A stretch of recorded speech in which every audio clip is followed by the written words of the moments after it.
안녕하세요. 네, 반갑습니다. 오늘 이제 공부 처음 시작을 하는데 자료 받으셨을 거예요.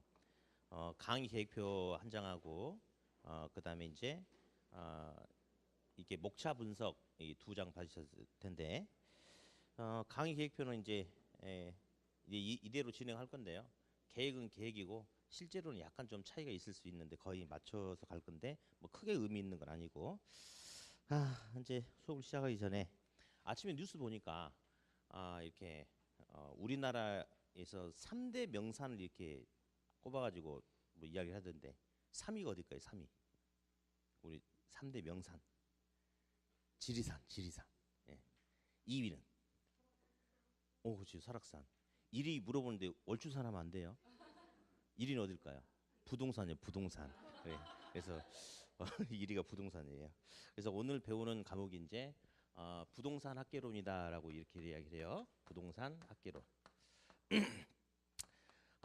이 부동산 학개론이란 과목은 이제 어떤 거냐면 이제 사람이 이렇게 살아가는데 이 사람들이 살아가는데 토지라는 이 공간, 토지라는 이 부동산이라는 공간 속에서 사람이 살아가요. 근데 여러 사람이 살다 보니까 여기까지는 내 땅, 여기까지는 내 땅, 내 땅 이렇게 살아가다 보면 어떤 소유권의 경계와 관련된 그런 문제도 있겠고 그러면 여기가 자기 땅이다. 그러면 여기 땅에다가 농사를 짓고 살 수도 있고 나무를 심고 살 수도 있고 또 여기다가 집을 짓거나 상가를 짓거나 그러면서 살다가 사기도 하고 팔기도 하고 그러니까 결국은 이 부동산 학개론이라는 것은 이 부동산이라는 공간 속에서 인간이 살아가는 인간의 어떤 삶, 요걸 갖다가 보여주는 게 이제 부동산 학개론인데 이제 우리 앞으로 이제 경제라는 용어가 많이 나와요. 경제 뭐 특별한 건 아니고 경제 활동이란 것은 인간이 살아가면서 나타나는 활동을 그냥 경제 활동이라고 하거든요. 그래서 부동산 학개론이란 것은 부동산 속에서 인간이 살아가면서 즉 경제 활동을 통해서 나타나는 어떤 모습들인데 그런 것을 이론적으로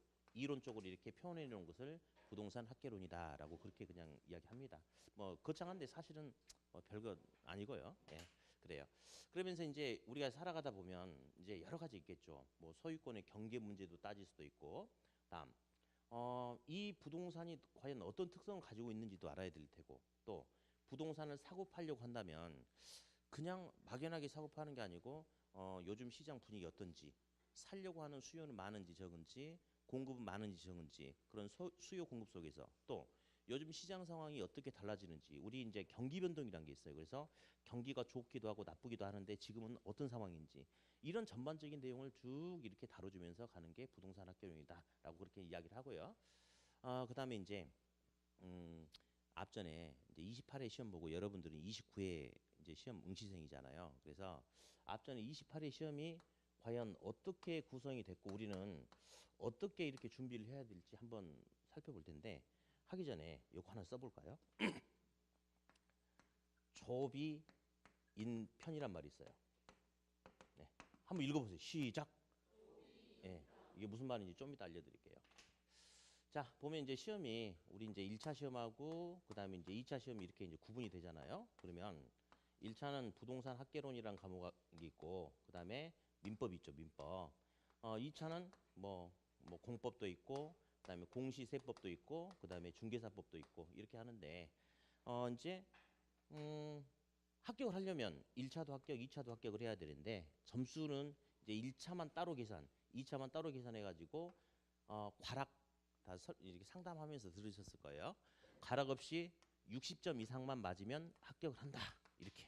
자, 그러면 이 60점 이렇게 지금 아직 이제 전혀 감도 없고 그러는데 내년 이제 한 3월 달에 되면 뭘 하냐면 전국 동시 모의고사를 봐요.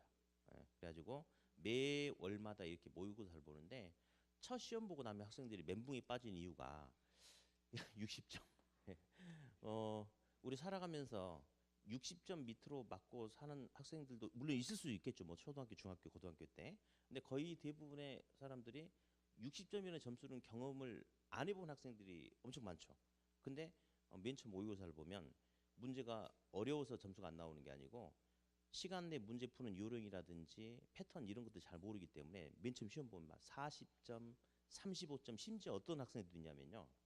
40문제예요. 40문제. 40문제가 100점이니까 한 문제가 몇 점이냐면 2.5점이거든요. 그러면 지문이 1번, 2번, 3번, 4번, 5번이니까 이렇게 1번이 정답이 8개, 2번 8개, 한 개가 8개예요. 그러면 한 번만 쭉 찍어도 8개 맞히면 몇 점 나오겠어요? 20점이 나오는 거거든요. 20점이. 근데 어떤 학생은 모의고사를 봤는데 자기 나름대로는 열심히 공부했다고 봤는데 15점 나오고 이런 이제 이런 거예요. 그래서 사실은 이제 이 점수가 어렵지 않은 점수인데 근데 이제 합격과 불합격이 갈리는 이제 기준이 되는 점수가 바로 이 점수예요.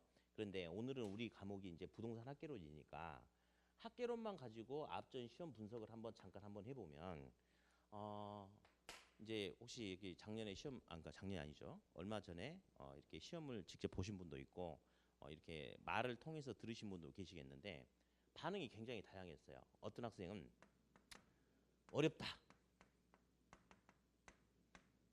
어떤 학생은 쉽다. 이렇게 반응이 나왔는데 어려웠는데 어떤 학생은 근데 점수는 너무 잘 나왔다. 어렵다라고 문제를 풀고 나왔는데 점수는 너무 잘 나온 학생이 있고 어렵다라고 봤더니 역시 점수가 조금 부족했다.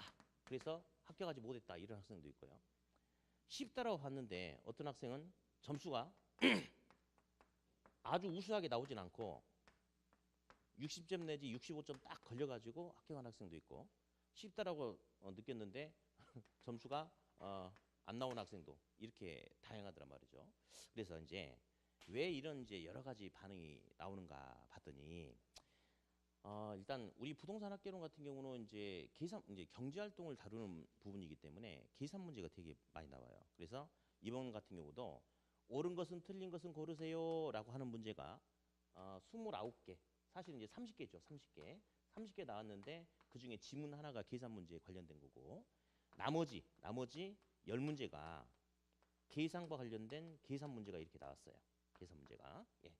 그런데 또 하나 이제 어떤 게 있냐면 우리 이제 기본서 저도 이제 강의 계획서를 이렇게 끄집어 드렸는데 이 강의 계획서 보면 이 책에 있는 목차대로 순서대로 뭐 부동산학 총론 나오고 수요 공급 나오고 순서대로 나와요.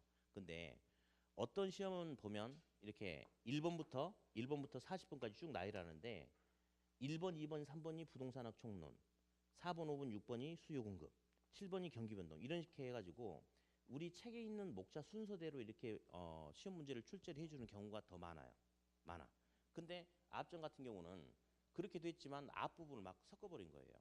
섞어가지고 우리 교재 중간 뒤쪽에 있는 게 앞에 3번으로 나오고 2번으로 나오고 원래 1번이 부동산학 총론이 나와야 되는데 갑자기 부동산 개발 관련된 게 나오고 이러니까 이제 학생들이 굉장히 이제 흔들려 버리는 거죠. 그래서 이제 9월 달에 뭘 하냐면 이제 동형 모의고사 수업이라고 그래가지고 이제 4번에 걸쳐가지고 실제로 40문제를 실제 시험 수준 정도에 맞게끔 해가지고 배열을 해서 학생들이 시험 보고 제가 해설해 주는 강의를 하거든요. 근데 저도 이제 이 앞전에 3번은 순서대로 이렇게 갔어요. 근데 제가 마지막에 이제 4회차 때 이제 어떤 걸 했냐면 학생들한테 미리 3회차 때 이야기를 했어요. 그런데 주로 이렇게 시험에는 이렇게 순서대로 목차 순서대로 나오는 게 대부분이지만 몇 년에 한 번씩은 흔들어 버린 경우가 있다. 그래서 내가 이제 3회 수업 끝나고 나서 다음 주 4회 그 동영 모의고사 할 때 다음 주에는 내가 문제 난이도는 똑같은데 배열을 흔들어 버리겠다. 근데 그렇게 하면 점수가 10점 이상 확 떨어질 수도 있다. 근데 그때 너무 상처받고 그러면 안 된다. 경험을 하자라고 해가지고 문제를 냈더니 정말 점수가 10점 이상 확 떨어져 버린 거예요. 그러니까 개별 문제의 어떤 난이도는 차이가 없어요. 근데 문제 순서를 뒤죽박죽 넣어버리니까 제일 중요한 게 1번부터 10번까지거든요. 1번부터 10번까지 문제 푸는데 우리 기본서 목차 순서대로 시험 문제가 구성이 되면 집중력 있게 잘 부딪히는데 앞전 시험 같이 막 섞어버리잖아요. 그러면 이제 사고가 흔들려 버려, 깨져. 그래가지고 이번 시험 같은 경우는 아무튼 좀 그런 애로사항이 있었어요. 게다가 또 안 좋은 점 하나만 더 이야기하면 계산 문제는 10문제에다가 지문 하나가 더 나왔어요. 그러니까 10문제인데 이제 지문 하나 더 있었는데 계산 문제 항상 우리 학계로는 가장 큰 문제예요. 계산 문제 가장 큰 문제인데, 근데 계산 문제가 아예 못 푸는 문제냐? 그건 아니에요. 근데 이 합정 같은 경우는 전부 다 기출 문제 유형에서 다 나왔는데 그 중에 5문제는 순수하게 그대로 나올 거예요. 그대로 나왔어. 그러니까 노력하면 다 풀 수 있는 문제고, 나머지 5문제는 다 기출 문제에서 나오긴 나왔는데 기존 기출 문제에서 하나씩 더 뭔가를 붙이는 거예요. 그래가지고 헷갈리게끔 하는 거야. 그러니까 저도 이제 수업하면서 그랬어요. 학생들한테 우리는 이거 한 번 더 읽어봐요. 시작. 이게 무슨 말인지 아세요? 조금만 비굴해지면 인생이 편하다 이 말이에요. 예? 조금만 비굴해지면 인생이 편하거든요. 그러니까 학생들한테 항상 저는 그렇게 이야기를 해요. 우리는 공부를 잘하려고 이 학원에 온 게 아니고 합격을 하러 온 거다.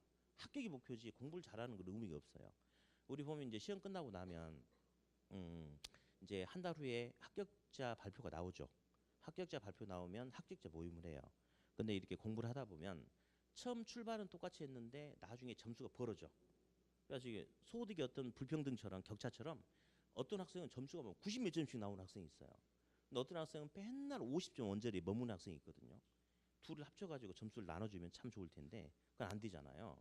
근데 합격자 모임 때 만약 이 학생이 이번에 시험 봤는데 95점으로 합격을 한 거예요. 대단히 뿌듯하고 자랑스러운 거죠. 그러면 시험 끝나고 나서는 사람들 와 부럽다 잘했다라고 이야기를 해요. 근데 합격자 모임 때 이 학생이 나 95점 받고 합격했어. 그러면 처음에는 잘했네라고 하는데 술 취하고 나서 계속 그걸 안주 삼아가지고 이야기하잖아요. 그러면 무슨 반응이 나오면 재수 없다라는 소리를 그래요. 근데 역시 매년 이번에도 마찬가지고 매년 또 우리 학원에는 정말 귀신 같은 점수, 신의 점수, 학계는 60점, 민법 60점 맞은 학생이 이번에도 있어요. 몇 명이 또 있어. 근데 매번 있어 매번. 근데 그런 학생이 그 학생은 학계는 60점, 민법 60점 맞았잖아요. 그런데 그 학생은 마킹 하려고 하다가 만약에 기침 한 번만 잘못했어도 떨어진 학생인데 아무튼 합격했지 않습니까? 그런 학생들이 합격자 모임 때 술 먹으면서 나 6점 받고 합격했어 그러면 계속 그 소리해도 사람들이 재수없다고 않고 너는 인생 성공할 거야. 너는 대박이야. 그러니까 실제 시험 끝나고 나면 점수 잘 맞은 학생은 대우를 못 받아요. 그리고 60점 원저리 맞은 학생들이 사람들한테 축복을 받는 게 우리 시험이란 말이야. 그러니까 우리 시험은 여기는 학원이니까 자기 시험이니까 합격만 하면 되는 거예요. 합격만. 그래서 조금 비굴해지면 인생이 편하다. 저기 무슨 말이냐면 보면요. 이번에 또 어떤 특징이 있냐면 다 어려운 게 아니에요. 아니요. 이번에 요 옳은 거 틀린 거 물어본 거 있죠. 여기서 한 2문제 정도만 빼고 나머지는 전부 다 기출 문제 다 나왔어요. 그리고 특히 답을 고르셔야 했는데 답은 100%다 기출 문제입니다. 그러니까 되게 쉬웠거든요. 그래서 보면 볼래요? 어렵다라고 생각했는데 점수가 잘 나왔던 학생 볼게요. 시험 끝났는데 어렵다. 그래요. 우리 학원에도 공부를 되게 잘하는 학생이 있었어요. 근데 시험 끝나고 시험 떨어진 줄 알았대. 말도 안 되는 거죠. 예. 그런데 고득점이 나온 거예요. 왜 그런지 아세요? 이 학생은 완벽을 추구하는 거죠. 완벽을. 이거는 기본적으로 다 맞추는 거고 다 맞추고 계산 문제까지도 평상시에 그렇게 열심히 했으니까 다 맞힐 줄 알았더니 풀릴 것 같은데 손대 보니까 어떤 문제는 풀리는데 어떤 문제는 하나가 더 나와가지고 이상이 답이 안 나오는 거야. 그러니까 완벽을 추구하려고 했는데 여기서 한 5문제 정도 때문에 안 되니까 굉장히 어렵게 느낀 거죠. 근데 점수는 잘 나왔어요. 왜? 이게 튼튼하니까. 네, 고득점이 나오죠. 근데 어렵다라고 생각했는데 정말로 점수가 부족해가지고 떨어진 학생들이 제법 있어요. 근데 또 하나만 더. 쉽다라고 생각했는데 점수가 아주 잘 나올 수는 없어요. 쉽다라고 생각하는 학생이 점수가 잘 나올 수는 없고요. 근데 합격 점수가 나오는 학생이 있어요.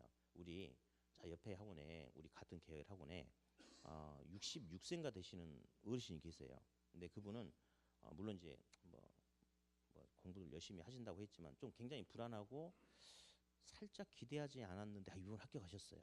네, 합격했어. 근데 그분은 저는 잘 모르니까요. 그냥 교수님 시킨 대로 할게요 해놓고 계산 문제도 딱 몇 가지 유형만 잡고 나머지는 아예 안 풀어. 그리고 저한테 상담 하러 와가지고 제가 물어봤어요. 계산 문제 좀 어떠세요? 했더니 잘 모르겠는데요. 그러면 하지 마세요. 시험 문제 나오면 계산 문제는 하나도 손대지 말고 옳은 거 틀린 것만 다 풀고 그 다음에 민법 다 풀고 마킹 다 하고 시간 남으면 몇 개 풀어보다가 안 되면 찍으세요. 그렇게 했거든요. 근데 딱 그렇게 했어요. 그러니까 이 학생 같은 경우는 사실 쉬울 수가 없어. 이번 시험이. 근데 쉽다라고 느낀 거야. 왜? 안 했잖아. 안 했잖아요. 그리고 시간이 부족하니까 찍은 거야. 그리고 이것만 가지고 푸니까 이게 다 기출문제 가지고 답이 나온 거 아니겠어요? 그러니까 쉽다라고 느낀 거야. 그래서 저는 기대도 안 했더니 이번에 합격을 하신 거예요. 근데 어렵다라고 느낀 학생 중에 근데 문제가 공부를 안 해서 어렵다라고 느낀 학생이라면 할 말이 없어요. 근데 이번 같은 경우는 정말 굉장히 좀 안타까운 사연도 많아요. 어떤 학생은 이렇게 전국 모의고사를 보면 80점이 넘고 합격론이 그렸던 학생이 점수가 60점이 안 돼가지고 시험에 떨어진 학생도 있어요. 그러니까 말이 안 되거든요.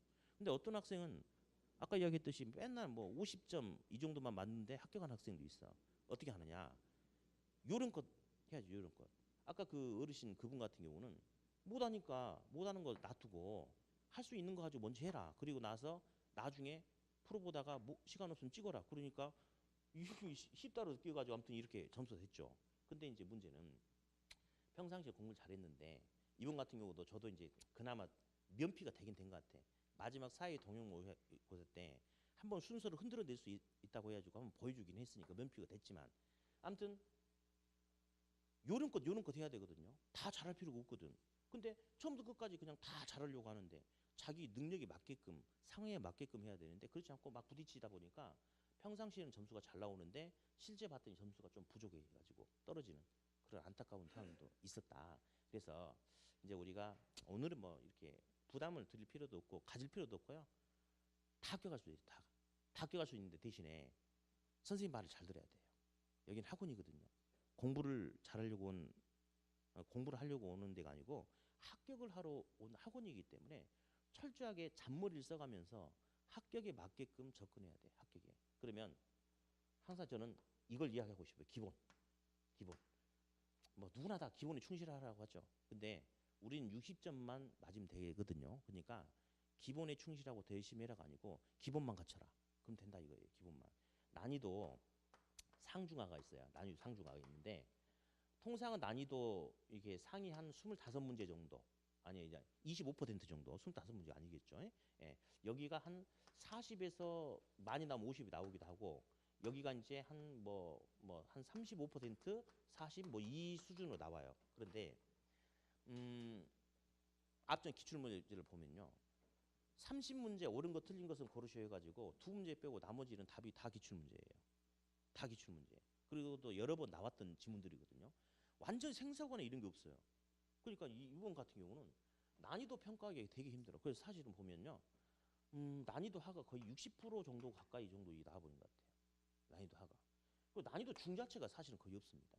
억지로 이렇게 만들어 놓으면 모를까. 우리는 내용이 어렵든 쉽든 과거 시험에서 몇 번 보여줬던 지문들은 모의고사라든지 문제풀이 과정이라든지 제 강의를 통해서라든지 계속 반복이 되거든요. 그러니까 그 내용 자체가 어렵냐 쉽냐 그게 중요한 게 아니고 이게 우리에게 노출이 많이 됐느냐 안 됐느냐 그게 더 중요하거든요. 근데 대부분 다 노출이 돼가지고 난이도 중이 몇 문제인지 판단하기 힘들어요. 사실 난이도 하가 70% 이상이 나왔다고 봐도 될 것 같아요. 이번 같은 경우는. 그러니까 난이도 중을 몇 퍼센트 나왔다라고 판단 자체가 지금 어렵단 말이에요. 예, 다 거의 다 나와버렸으니까. 난이도 상은 사실은 뭐 25% 그래요. 계산 문제가 있으니까 이 정도 잡아주고 뭐 난이도 중 한 25%뭐 15% 이주 작다 이렇게. 그래서 결국 보면요, 우리는 합격만 하면 되기 때문에 할 수 있는 부분들 난이도 중하 기본 있죠. 기본만 가지고 계속 반복하면 합격할 수가 있어요. 합격할 수가. 근데 또 이제 지금은 뭐 아무리 이야기해봐야 뭐 현실 와닿지 않고 그러는데 아무튼 우리는 합격할 수 있다는 생각만 하시면 돼 지금은. 근데 나중에는 또 하나 조심해야 될 게 딱 하나 더 있어요. 뭐가 있냐면 사실은 100점 중에 60점을 맞는 게 되게 쉬울 수도 있고 되게 어려울 수도 있거든요. 왜 되게 첫 번째로 어렵냐면 기본 다지는데 기본 다져가지고 50점 확보하는 데까지 그냥 학원 다니고 왔다 갔다 하고 뭐 그냥 수업만 듣고 가면 안 돼요. 나중에는 시간 내에서 한 뭐 3, 4월 달부터는 한 두어 달 이상 바짝 공부를 해줘야지 기본을 달성하거든요. 이 기본 오는 데까지가 좀 힘들어. 왜? 모르는 내용들 배우니까. 근데 기본 올라서서부터는 쉬워요. 고득점 어려워요. 예, 우리 학교는 계산 문제 이런 게 있으니까. 고득점 어려운데 기본이 너무 심할 정도로 많이 나와. 다른 과목보다. 그러니까 학계론에서 다른 그 어떤 과목보다 학계론에서는 70점 맞는 게 다른 어떤 과목보다 훨씬 더 수월한 게 바로 우리 부동산 학개론이에요. 예. 그러니까 전부 다 합격할 수 있다라는 생각하시면 돼요. 우리 그 어르신도 정말 저는 합격과 담쌀 줄 알았더니 쉽다. 그러니까 쉽다라고 이야기한 거예요. 그래서 그 어르신 상황에서 그럴 리가 없는데 그랬더니 여전히 시킨 대로 하니까 쉬운 거였어요. 예. 쉬운 것만 풀고 이거는 시간 없으니까 안 풀고 찍고 그러니까 쉬운 거지 당연히. 그래요. 그래서 이제 할 수 있어 할 수 있는데 대신에 뭘 조심하셔야 되냐면 항상 자기 자신을 낮추셔야 돼요. 나중에 이제 5월 달 정도 되면 어떤 현상이 벌어지냐면 이제 뭐한 4월까지 열심히 하다 보니까 무슨 말인지 알아들을 것 같아요. 그러니까 이제 나 혼자 하겠다고 해가지고 자꾸 독서실로 혼자 들어가 버려. 혼자 할 수 있을 것 같으니까. 그러면 거기서 발전이 없어요. 계속 그 테두리 프레임에 갇혀가지고 계속 그 안에서 실력 향상이 안 되거든요. 그러니까 우리 보면 뭐 골프 같은 경우도 뭐 다른 것도 마찬가지인데 이제 골프 같은 경우도 기본 레슨을 계속 이렇게 꾸준히 뭐 한 6개월 이상 받고 나서 이렇게 치면 실력이 계속 좋아지는데 근데 사람마다 이렇게 똑같이 시작을 했는데 먼저 또 손에 익숙해진 사람 있잖아요. 그러면 한 2달 배우고 나는 레슨 없이도 할 수 있어 했는데 정말 치니까 다른 애들보다 잘하는 거야. 그러면 자기 혼자 막 치는 거지. 근데 6개월 지나면 완전히 전세가 역전돼 버리죠. 그런 것만. 그래서 아무튼 그런 것은 제가 나중에 수업하면서 계속 갈궈줄 거예요. 막 갈굴 거야. 똑바로 해라 이렇게. 예. 근데 오늘은 아무튼 작년 시험 작년이 아니죠. 앞전 시험이 이렇게 됐다. 근데 우리는 요거 조금만 비교해지면 인생이 편해진다. 우린 전부 다 뭐 할 수 있다. 합격할 수 있다. 뭐만 하면 기본만 잘하면. 그러니까 두려워하지 말고 하세요. 다 할 수 있어 다. 다. 예. 시험에 떨어진 사람이 이상한 사람이라고 생각하시면 돼요. 나는 합격할 수 있다. 다른 사람이 다 떨어져도 나는 합격한다. 그렇게 생각하시면 돼요. 자, 그러면 아무튼 힘을 내시고 열심히 하시고요. 먼저 이것 좀 프린트물 좀 잠깐 보죠. 강의 계획서 말고 목차 분석 한번 펴보실래요? 옆으로 된 거. 없으신 분 갖고 오세요. 네. 얼른 나가서 갖고 오세요. 남들 받을 때 뭐 하셨나 가지고 오시고. 이제 우리는 또 시험이 내년 10월에 또 있잖아요. 마지막 주 토요일 날 있을 텐데 언제 공부를 가장 열심히 해야 되냐라고 물어보면 시험 보기 직전에 가장 열심히 하는 게 합격하는 데 제일 큰 도움이 되고 근데 그러면 언제부터 시작하면 합격할 수 있냐? 일찍 시작할수록 합격할 가능성이 더 높아요. 예. 지금 11월 달 12월 달에 근데 대신에 집에 가서 뭐 복습 막 하고 막 머리 쓰고 그러지 마세요. 지금은 제일 중요한 게 뭐냐면 우리가 거의 이제 10개월, 1년, 11개월 가까운 시간을 공부를 하고 가야 돼요. 그러니까 지금 11월 달, 12월 달부터 막 집에서 막 코피 쏟으면서 공부하고 이런 건 말이 안 돼요. 지금 있잖아요. 제일 중요한 게 뭐냐면 선생님들 목소리를 내 귀에 들었을 때 그게 어색하지 않고 받아들일 수 있는 거. 사실은 저는 이제 무슨 이유 때문에 그 저저번 주에 실무 교육을 잠깐 좀 받아야 될 일이 있어가지고 부동산 있잖아요. 그래서 한 3일 받았어요. 근데 죽어버리겠어요. 예, 예. 앉아 있는 자체가 너무 힘든 거야. 예. 그랬는데 문제는 이 앉아 있는 자체도 힘드는데 이 앉아서 낯선 남자의 목소리를 들으면서 그 내용을 이해하려고 하는 게 너무 힘든 일이에요, 사실은. 그래서 11월 달, 12월 달은 복습이고 뭐고 이게 중요한 게 아니고 앉아 있는 훈련, 선생님 목소리가 내 귀에 익숙해지는 훈련, 그리고 도대체 무슨 용어를 이야기를 하는지 저런 용어가 저런가 보다라고 감만 잡고 가는 거예요. 근데 이게 되게 커요. 이게 되게 커. 그리고 이제 아마 수업이 11월 달, 12월 달은 되게 이렇게 서로 친숙해지고 뭐 공부할 수 있게끔 이렇게 방향을 잡아주는 그런 방향인데 1월 달, 3월 달부터는 달라요. 그때부터는 이제 전투 모드로 바뀌거든요. 그러니까 지금은 전투하지 말고 자꾸 들으셔야 돼요. 그리고 좀 가볍게 듣긴 하시되 결석을 안 하고 하는 게 당연히 좋죠. 결석 한 번씩 하면 자꾸 빠지고 싶은 생각이 들어요. 그리고 이 과목이 이제 이 중개사 시스템이 한 과목을 일주일에 하루 배우기 때문에 하루 결석하면 2주에 한 번 만나는 거예요. 그럼 감이 확 떨어지거든요. 그러니까 아무튼 11월 달, 12월 달 첫 번째 나 할 수 있다. 나 합격할 수 있다. 그 생각. 예. 두 번째 집에 가서 코피 쏟고 공부하면 된다 안 된다. 안 된다. 편하게 들어라. 용어가 뭔지 선생님 목소리를 들어라. 이렇게 핸드폰 소리 울려도 11월 달, 12월 달 봐주는 거예요. 예. 봐드릴게요. 알았어요. 좀 이따 밥 사요.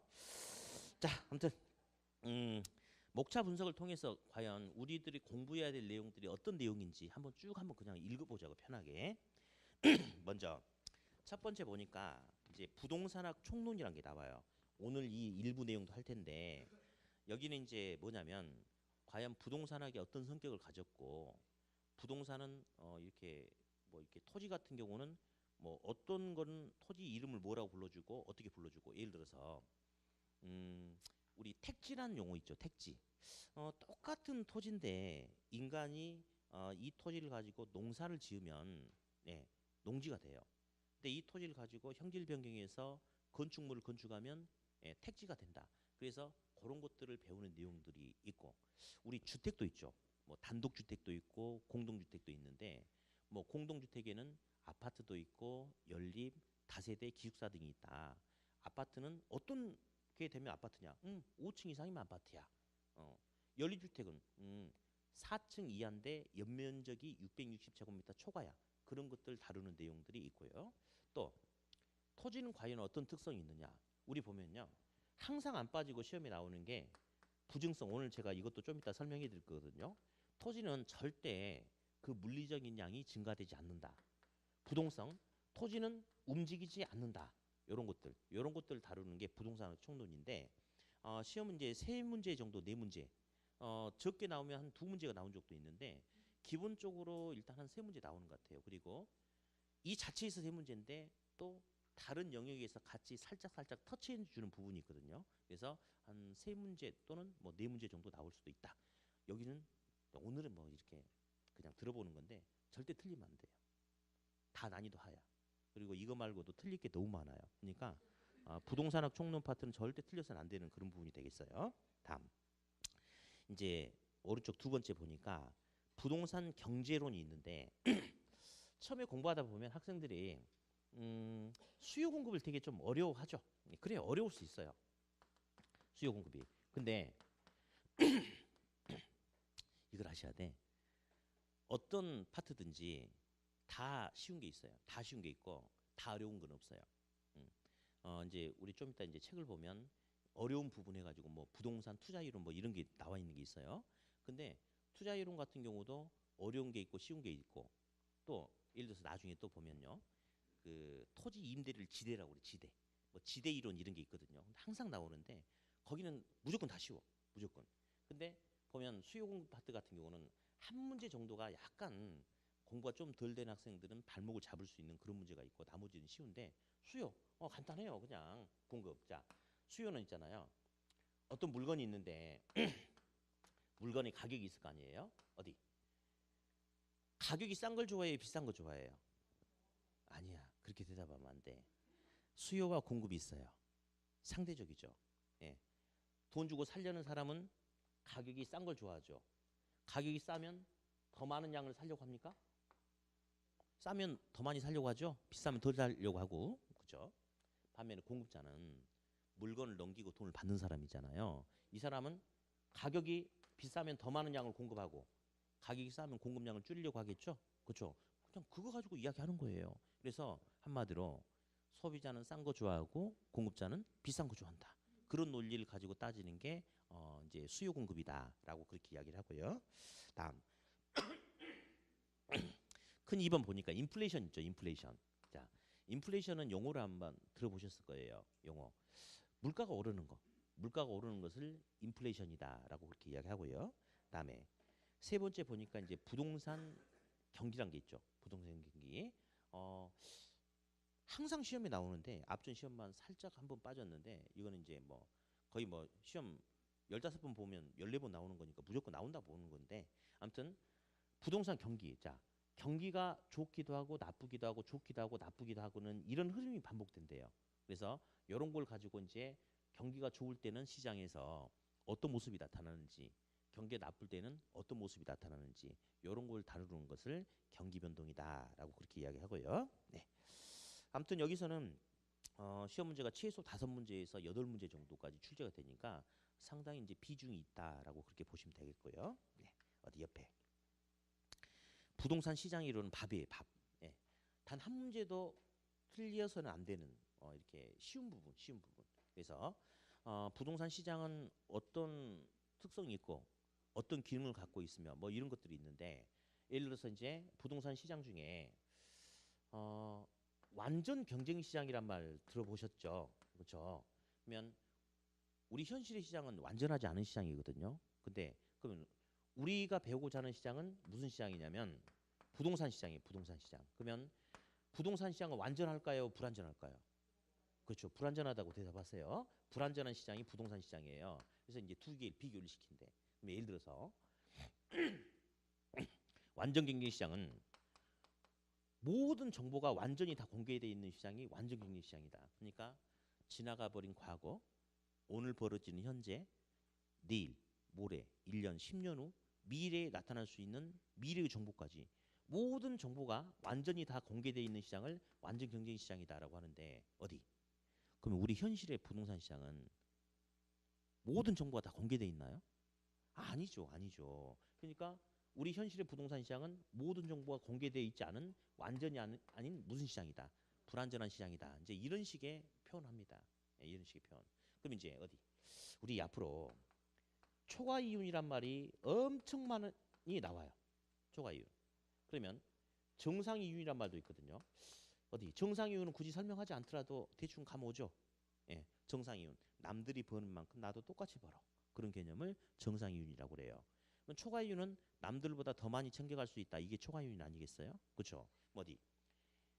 완전 경쟁 시장은 정보를 통해서 초과 이윤을 획득할 수 있다. OX. 다시 할게요.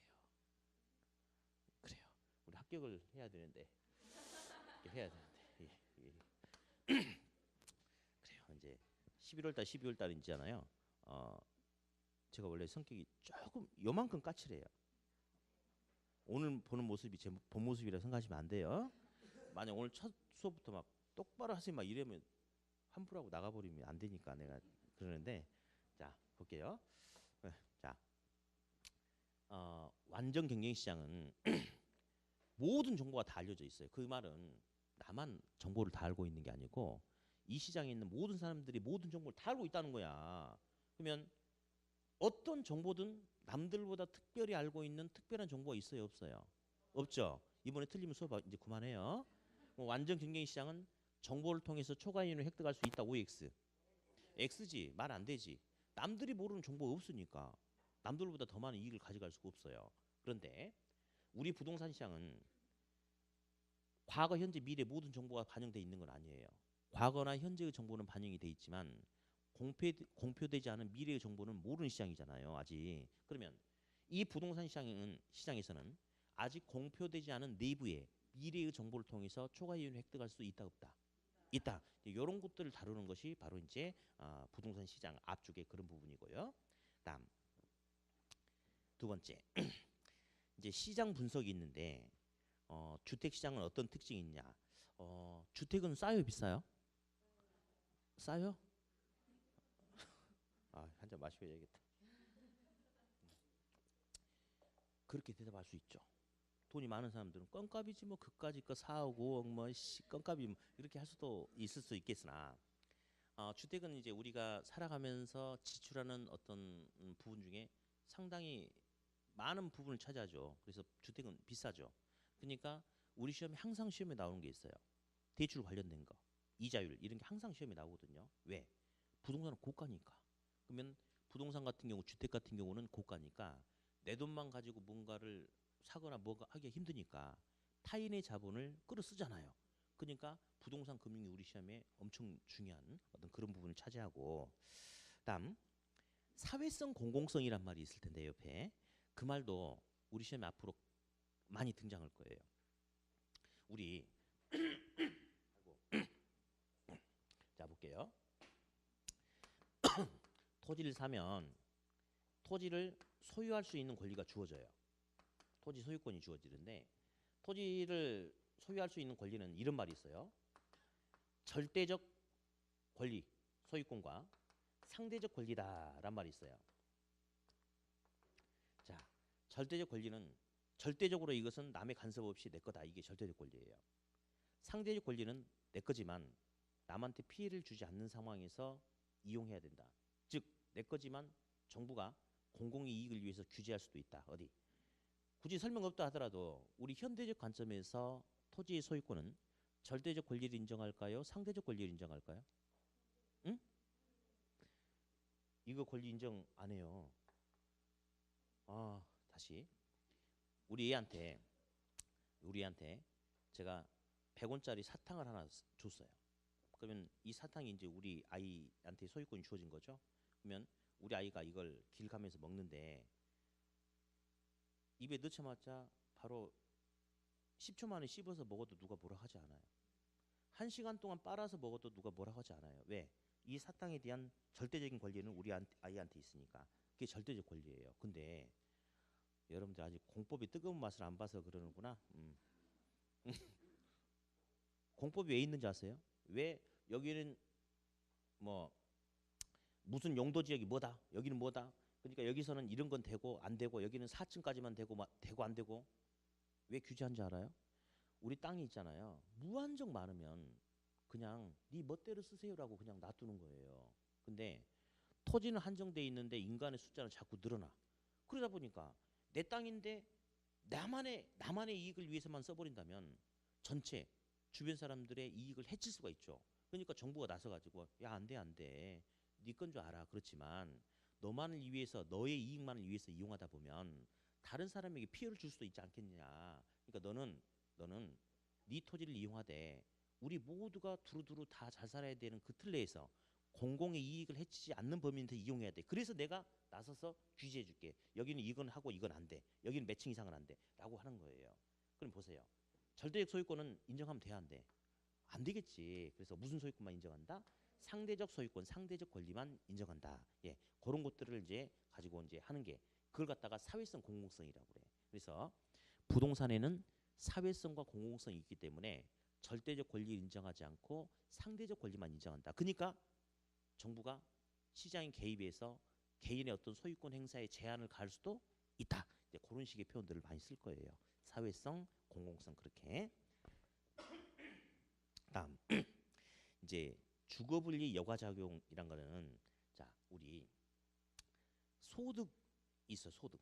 이 소득 격차에 의해서 주거지가 분리된대요. 그래서 고가 주택 지역이 있고 저가 주택 지역이 있고 이렇게 구분된대. 이런 걸 갖다 주거 분리. 그래서 소득의 격차에 의해서 고소득층의 주거 지역과 저소득층의 주거 지역이 서로 분리되는 것을 뭐라 한다? 주거 분리다라고 한다. 근데 이것도 이제 시험에 종종 나와요. 근데 우리 시험이 사실은 보면 좀 유치합니다. 만약에 시험이 뭐에 관해서 논하시오 그러면 시험이 세련되겠죠 아주. 근데 그렇지 않고 다음 중에 틀린 거 골라봐. 1, 2, 3, 4, 5 해가지고 찍으라는 거야.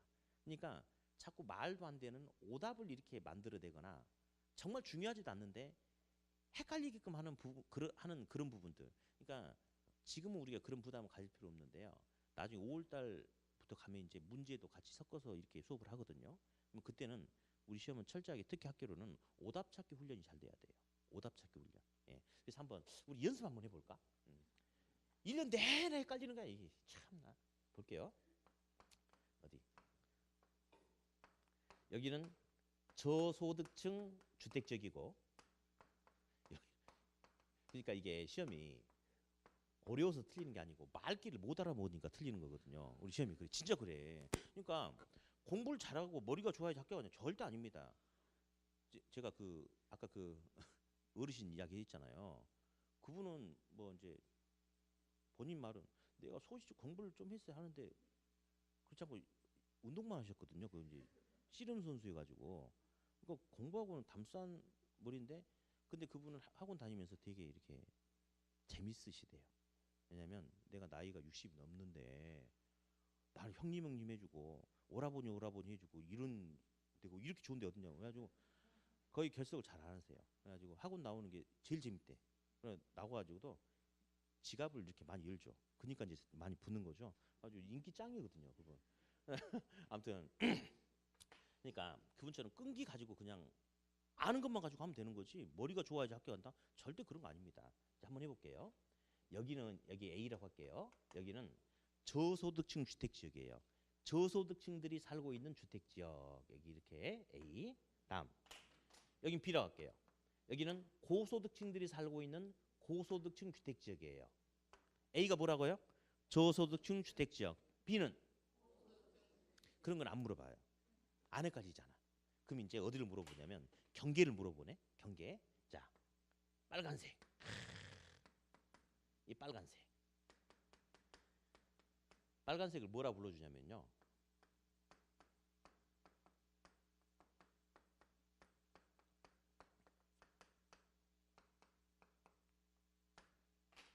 고소득층과 경계지역이라고 그래요. 예. 맞을까요? 모르겠어요? 또 그러면 분단된 우리나라를 또 그려줘야겠네. 이렇게. 네. 그럼 있잖아요. 여기 이제 우리가 이제 흔히 말하는 휴전선이 이렇게 있잖아요. 근데 요 아래쪽은 이게 남쪽에서 군인들이 지켜 있고 요 위쪽은 북쪽에서 이렇게 보는 거죠. 그럼 여기서 요 이제 파란색 지역도 있고요. 빨간색 지역도 있어요. 그럼 여기서 남측과의 경계 지역이 어딜 것 같아요? 빨간색이에요. 남측과의 경계 지역은 남측에서 봤을 때 남측과 경계 지역이 아니고 북한 쪽에서 봤을 때 남측하고 가장 가까운 지역이 바로 남측과 경계 지역이에요. 그러니까 빨간색이야. 북측과 경계 지역은 어딜까요? 파란색이에요. 북측과 경계 지역이라는 것은 남한 쪽에서 봤을 때 북한 쪽하고 가장 가까운 데 어디냐 그거거든요. 그러니까 아무것도 아니에요 사실은. 근데 1년 내내 이거 가지고 헷갈리는 거야 이거. 1년 내내. 근데 그러니까 시험도 딱 그런 거 보고 사실 이거 중요한 내용도 아니거든. 이제 전체적인 내용에서는 중요한 건 따로 있어요. 근데 문제는 이 시험은 학생들한테 뭔가 논리적 사고를 요구해서 아냐 모르냐를 통해서 맞냐 틀리냐 이걸 원하는 게 아니고 함정 걸어놓고 틀리게끔 하는 거예요. 그러니까 이런 함정만 잡아내면 되는 거야. 자, 이거 볼래요? 여기 지금 빨간색은 고소득층 여기 살아 안 살아? 안 살아. 저소득층들만 살고 있는데 저소득층들이 살고 있는 그 공간 속에서 고소득층하고 가장 가깝잖아요. 그러니까 빨간색이 고소득층과의 경계지역이다라고 그렇게 하는 거예요. 다음, 그럼 파란색. 여기 파란색 해볼게요. 파란색은 누구만 살고 있어 지금 여기 쪽은? 고소득층만 살고 있어요. 그러면 여기는 어떻게 읽어줘야 될 것 같아? 그렇지. 고소득층 관점에서 봤을 때 저소득층과 가장 가까운 경계를 이루고 있는 지역이다 해서 여기는 저소득층과 경계지역이다 이겁니다. 그러니까 시험이 이런 함정이 그렇게 많냐? 그렇진 않아요. 몇 개 안 돼. 근데 이런 것은 학생들이 이제 근데 여러분들이 지금 안 헷갈리죠? 왜 그런지 알아요? 머릿속에 든 게 없으니까 안 헷갈려. 예. 이제 시간 지나고 이제 지식이 조금 들어가면 진짜 그러니까 이제 말은 못하지만 선생님 입장에 너무 답답한 거예요. 그래가지고 동생 같으면 때리고 싶은데 때리면 큰일 나겠죠. 근데 보면 아무것도 아닌데 이런 걸 헷갈리는 거야. 그러니까 처음에 할 때 뭘 잘해야 되냐면요. 뭐 완전 경쟁시장과 불안전 시장 이런 거는 나중에 몇 분만 들으면 전혀 헷갈림의 대상이 아니야. 근데 요소에 보면 아무것도 아닌데 이런 부분이 몇 개 있어요. 그래서 초반에 이런 부분을 좀 잡아놓고 가느냐 그렇지 않냐에 따라서 공부할 수 있는 양과 시간이 확 줄어들고 점수가 더 합격 점수를 나올 수 있느냐 그렇지 않느냐 그 차이가 있는 거예요. 그러니까 우리 시험을 보면 만만하다라고 생각하셔도 괜찮아요. 좀 거의 저질 수준이거든요. 문제들이 보면 상당히. 그래서 아무튼 뭐 이런 것도 있다. 이렇게. 다음 그 3번 보니까 부동산 입지 및 지대 이론이 나와요. 공업 입지, 공장이 어디 입지하는 게 좋느냐 물어본 게 있고 상업 입지 파트가 이제 우리 시험에서 이제 항상 출제가 돼요. 상업 입지, 상권. 그럼 한 번 더 물어보고 싶다. 한 번 더 물어볼게요. 자, A 매장과 B 매장이 있어요. B 매장이 있어요. 근데 자, 이 전체 거리가 10km라고 가정할게요. 그러면 딱 중간이 몇 킬로인가요? 5km죠? 그렇죠? 예. 근데 A 매장이 매장 면적이 1000제곱미터야. B 매장도 매장 면적이 1000제곱미터야. 그러면 두 매장의 매장 면적이 똑같죠? 똑같죠? 예. 그러면 매장 면적이 똑같다는 것은 A, B 모두 판매하는 제품의 종류, 가격, 서비스 다 똑같다 이겁니다. 그러면 소비자가 봤을 때 A 매장과 B 매장은 차이가 있다 없다? 없다. 그럼 어디? 여기 갑돌이가 산다. 그러면 갑돌이는 어디로 물건 사러 가겠냐? 왜? 그렇죠. 나머지 조건은 똑같으니까 가까우니까 A로 가겠죠. 을돌이는 B로 가겠죠. 자, 한번 해볼게요. 근데 둘 중에 어떤 매장이 커진다. 커진다. 그러면 매장 면적이 커진다는 것은 이쪽에 없는 물건이 있고 이쪽보다 오히려 더 싸고 그럴 수 있겠죠. 그렇죠. 그럼 어디 해볼게. 어느 한쪽의 규모가 커지면 상권의 경계는 큰 쪽으로 간다, 작은 쪽으로 간다.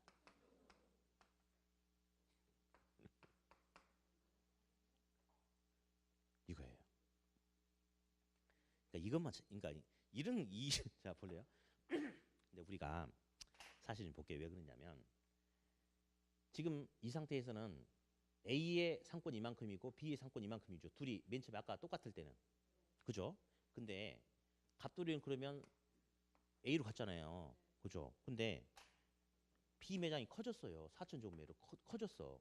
그러면 A 매장에는 분식점밖에 없는데 B 매장에는 패밀리 레스토랑이 있고 뭐 시푸드 전문점 있고 막 그래. 그러다 보면 갑돌이는 이제 A가 아닌 B로 갈 수 있어요, 없어요? 그럼 B가 커지잖아요. 그러면 상권의 영역을 확장시키는 거죠. 커지면 더 멀리 작은 지역까지 파고 들어가는 거잖아요. 그러면 상권의 경계가 여기다 어디로 가는 거야? 이리 가는 거지. 그렇지 않아요? 그러니까 이게 커졌으니까 또 영역을 확장하니까. 그러면 상권의 경계는 큰 쪽으로 한다, 작은 쪽으로 한다. 작은 쪽으로 파고 들어가는 거죠. 근데 왜 아까 여기다 대답한 줄 알아요? 우리가 살아가면서 잘못된 표현을 많이 하고 있어요. 예를 들어서 이제 우리가 이제 광산구에서 이제 장사하는 상인연합회예요. 근데 이번에 저기 첨단 쪽이 그러니까 우리 쪽이 지금 장사하고 있는데 이번에 첨단에 큰 신도시가 들어선 거야. 그러면 여기보다 첨단이 더 크죠 지금 예를 들어서. 그러면 이쪽에서 물건 사고 쇼핑하던 사람들이 첨단으로 다 가버린 거예요. 그러면 우리들이 모여서 술 한잔 하면서 뭐라 하느냐. 야 우린 죽었다. 상권이 큰 첨단으로 가버렸다. 이렇게 잘못 이야기하죠. 아니에요. 그게 아니고 첨단이 커짐에 따라서 상권의 영역이 확장됨에 따라서 우리 광산구 지역까지 파고 들어와 버리는 거예요. 이렇게. 근데 평상시에 우리가 잘못된 표현을 쓰고 있다 보니 이런 객관인 거야. 예. 그래서 이런 걸 잡아내느냐 그렇지 않느냐. 그러니까 뭐 아까 제가 그랬죠. 뭐 논리적으로 뭔가를 막 집어넣고 이런 게 아니에요. 우리 시험 정말 거의 저질 같은 문제들이 너무 많이 나오거든요. 근데 그 중에서 이런 저질을 피해갈 수 있냐 없냐 이게 몇 개 안 돼 사실은. 요런 저질에 빠지냐 안 빠지냐에 따라서 하나 더 맞히면 합격하고 하나 더 못 맞히면 떨어지고 그런 게 우리 시험이에요. 예. 이런 저질 같은 거. 그러니까 이런 것들 나중에 크게 신경 쓸 필요 없고 처음에 이제 개념과 함께 잡아내면 되는 거예요. 그래서 아무튼 두 개 다 틀렸네. 응? 자 그러면 잠깐 좀 휴식 좀 했다가 이어서 좀 보도록 하죠. 네.